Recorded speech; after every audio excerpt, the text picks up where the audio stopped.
Fala, meu povo, tudo beleza ou yes? Galera, tema das atualidades desse ano de 2021, que é Afeganistão, a retomada do poder no Afeganistão pelo Talibã. Vem comigo para você compreender esse conteúdo. Vamos lá, ó. Primeira coisa fundamental, galera, ter uma noção do posicionamento geográfico do Afeganistão. O Afeganistão está aqui, ó, é um país da Ásia, posicionado especificamente no Oriente Médio. Perceba que o Afeganistão não possui litoral.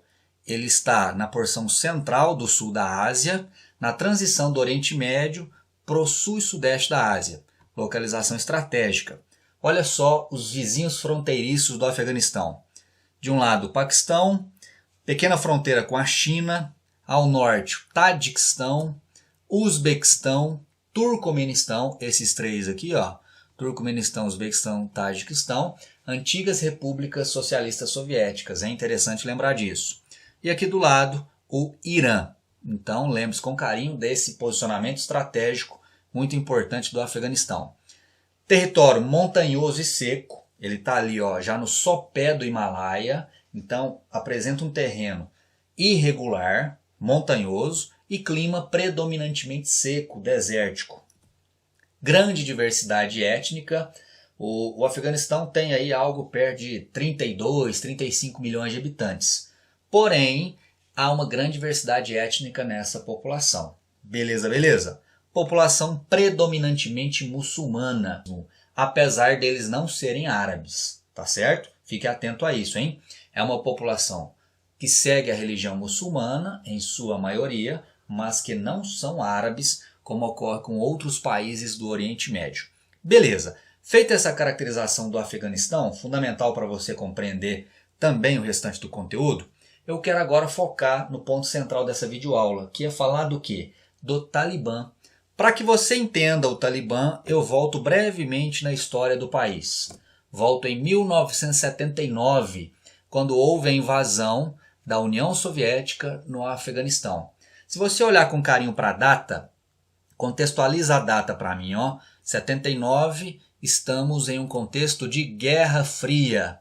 Estados Unidos e União Soviética lutando para ampliar sua área de influência, certo?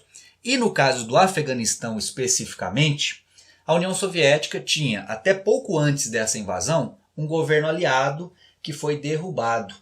Temendo perder esse aliado, o Afeganistão, os soviéticos invadem o país. Com qual objetivo? Está aqui, ó, manter a influência sobre a região. Massa, massa?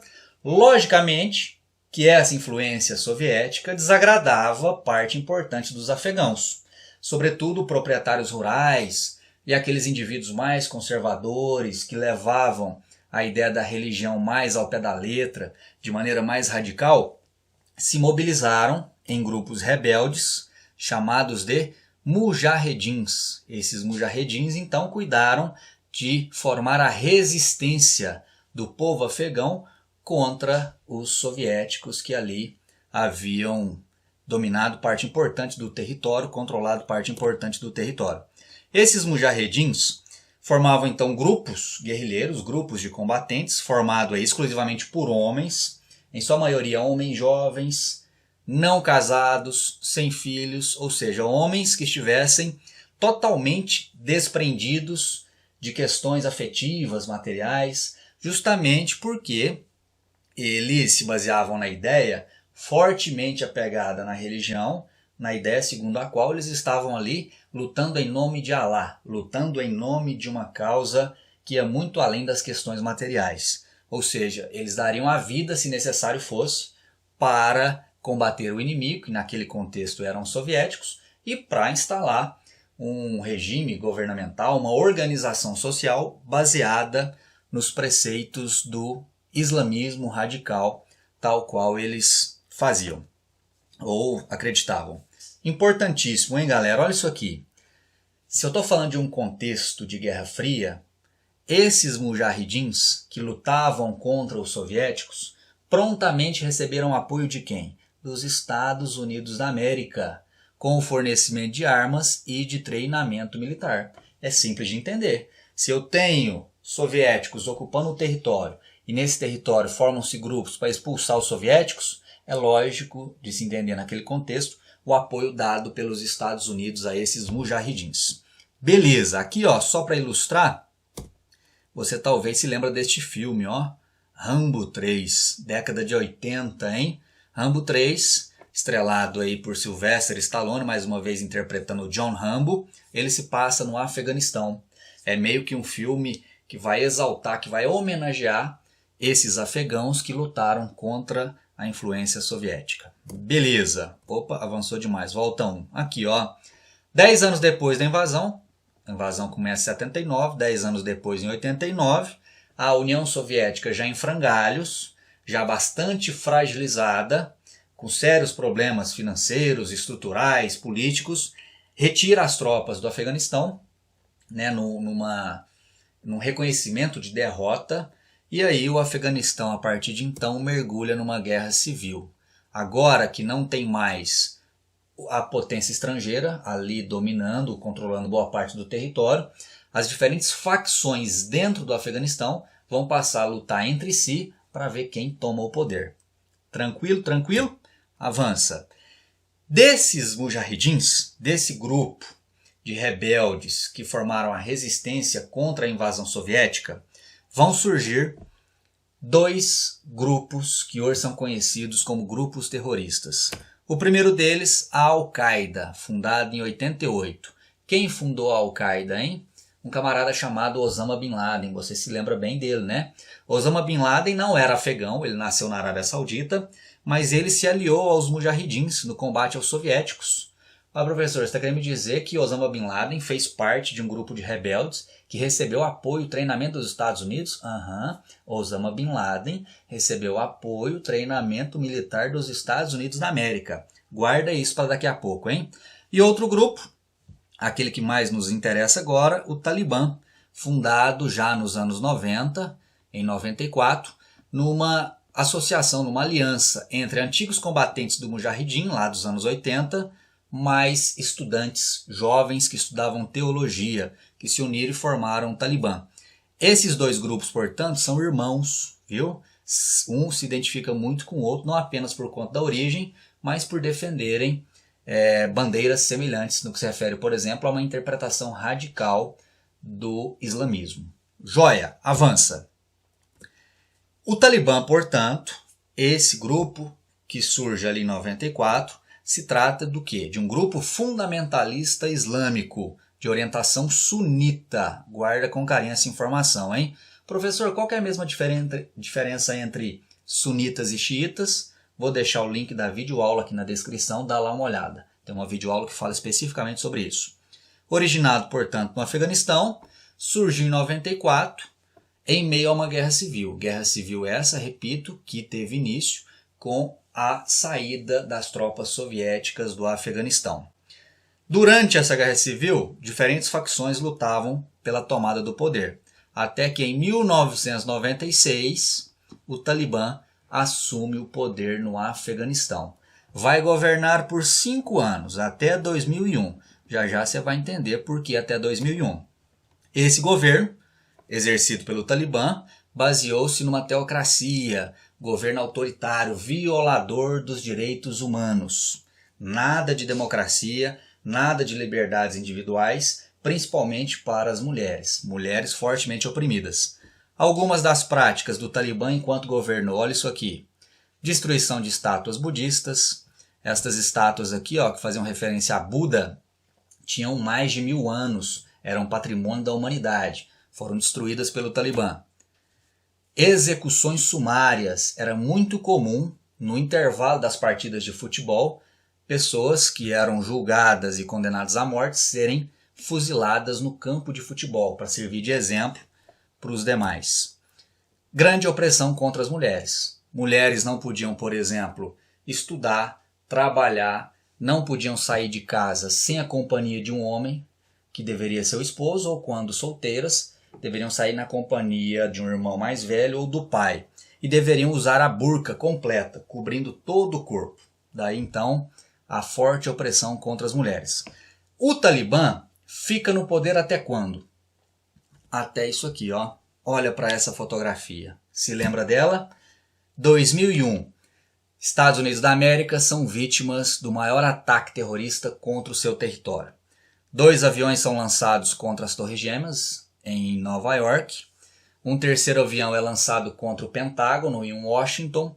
E um quarto avião, que tinha como destino a Casa Branca, acabou caindo na zona rural do estado da Pensilvânia.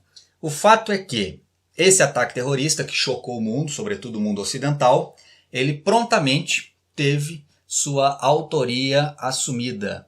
Quem assumiu a autoria? Osama Bin Laden. Aquele mesmo camarada que lá atrás lutou com os mujahidins contra a influência soviética, recebendo treinamento de quem? Dos Estados Unidos da América. Segundo o Serviço de Inteligência dos Estados Unidos à época, onde que Osama Bin Laden estava logo após os ataques do 11 de setembro? No Afeganistão, sendo protegido pelo Talibã. O que o então presidente estadunidense George W. Bush faz? Ordena a invasão do Afeganistão. Os Estados Unidos, então, no dia 7 de outubro de 2001, invadem o Afeganistão, recebendo apoio de grande parte, aí, se não da totalidade, da comunidade internacional, inclusive apoio da OTAN. O objetivo era o quê? Capturar Osama Bin Laden e derrubar o Talibã, acusado de apoiar o terrorista. Em outubro, portanto, de 2001, os Estados Unidos invadiram o Afeganistão. Em poucas semanas, sem oferecer resistência, o Talibã recuou. O Talibã sabia que não conseguiria vencer a força militar estadunidense e os seus militantes se refugiaram, ou no interior do país, ou no Paquistão, país vizinho. Dava a impressão de que o Talibã havia sido derrotado. Inclusive o George Bush comemorou isso em rede de televisão nacional. Derrotamos o Talibã. Sabe nada, inocente. Espera daqui 20 anos, né? Além disso, passaram-se 10 anos desde o início da invasão para que o autor dos ataques do 11 de setembro fosse morto. Em 2011, Barack Obama anunciou a morte de Osama Bin Laden. Ele estava escondido no Paquistão, país vizinho ao Afeganistão. Desde essa data, portanto, a guerra, a presença militar americana no Afeganistão perdeu sentido. Afinal de contas, o Talibã havia sido derrotado e Osama Bin Laden já estava morto. Então aumentou a pressão internacional e a pressão também dentro dos Estados Unidos para que o país retirasse as tropas. Algumas manchetes vão te ajudar a entender isso. Essa de 2012 ainda. Em 2012, a guerra do Afeganistão já havia tirado a vida de 2.000 soldados. Fora mais de 20.000 soldados que sofreram ferimentos permanentes, né? Amputação de membros, danos psicológicos, enfim. Então isso gerava uma pressão da própria população americana. Nossos filhos estão morrendo. Além disso, estamos gastando demais na guerra. Essa manchete é de 2021. Os gastos totais dos Estados Unidos na guerra superam os 2 trilhões de dólares. Então a pressão foi se tornando cada vez maior. O próprio Barack Obama, enquanto ainda presidente, sinalizou a intenção e a necessidade de retirar as tropas. Ele não fez isso no seu governo. Veio Trump, também não fez, mas já havia deixado costurado um acordo. Trump deixa o poder em 2020, mas ele já havia estabelecido aí, inclusive, prazos para a retirada dos Estados Unidos do Afeganistão. Quem cumpre essa retirada é o atual presidente, Joe Biden. Tá lá a manchete, Biden concretiza a promessa de Trump com saída do Afeganistão, mas é criticado até por republicanos. Por que a grande crítica? Porque a retirada dos Estados Unidos, das tropas militares dos Estados Unidos do Afeganistão, acabaram levando a um avanço extremamente rápido que não era previsto.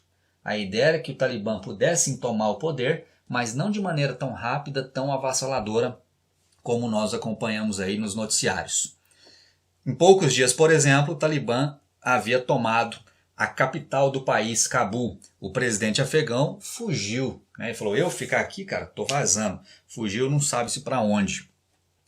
E o país virou um caos, né? Aqui as pessoas tentando entrar a todo custo no avião para fugir do país, certamente temendo a violência que poderá ser novamente exercida pelo Talibã. Aqui outras imagens chocantes, né? Homens andando ao lado de um avião em movimento, prestes a decolar, tentando se pendurar nas asas, aqui embaixo do trem de pouso. E aí o avião uma vez no ar e os corpos caindo. Olha isso aqui. Imagem dramática, né? A pessoa preferia correr o risco de cair do avião, como aconteceu, a ficar no país com medo aí de alguma represália do Talibã. E aqui um prenúncio do que pode acontecer novamente com as mulheres. Aquela opressão que as mulheres vivenciaram entre 96 e 2001, muito provavelmente vai se repetir. Aqui as fachadas provavelmente de uma loja que tinham fotografias de mulheres sendo cobertas. Essa outra manchete fala aí sobre a proibição, provavelmente ocorrerá novamente, para mulheres não mais estudarem e não mais trabalharem. Então isso tem gerado uma preocupação muito grande na comunidade internacional, sobretudo nos órgãos ligados à defesa dos direitos humanos. E o que a gente já pode colocar como uma grande possibilidade é isso aqui, ó. Uma vez afastada a influência estadunidense do Afeganistão, quem aparece como atores importantes e que poderão exercer uma grande influência? Primeiramente a China, que já sinalizou positivamente ao novo governo do Talibã, e possivelmente a Rússia, que é também um vizinho ali ao norte do Afeganistão. Então lembre-se, né, em relações internacionais a gente costuma dizer que não há vácuo de poder. Se alguém deixa o poder ou deixa de influenciar, pode ter certeza que outro alguém ocupará esse lugar. Vamos ver aí o que acontece nos próximos meses. Esse vídeo provavelmente vai ficar velho muito rapidamente, porque é um tema bem atual, mas acredito que ele permitiu você compreender aí um pouco melhor as origens dessa nova crise, que na verdade é uma crise só, que afeta o Afeganistão aí há várias décadas. Valeu, galera! Espero que tenham gostado. Deixe aí o like, compartilhe o vídeo, deixe seu comentário. Valeu, um forte abraço, até a próxima videoaula.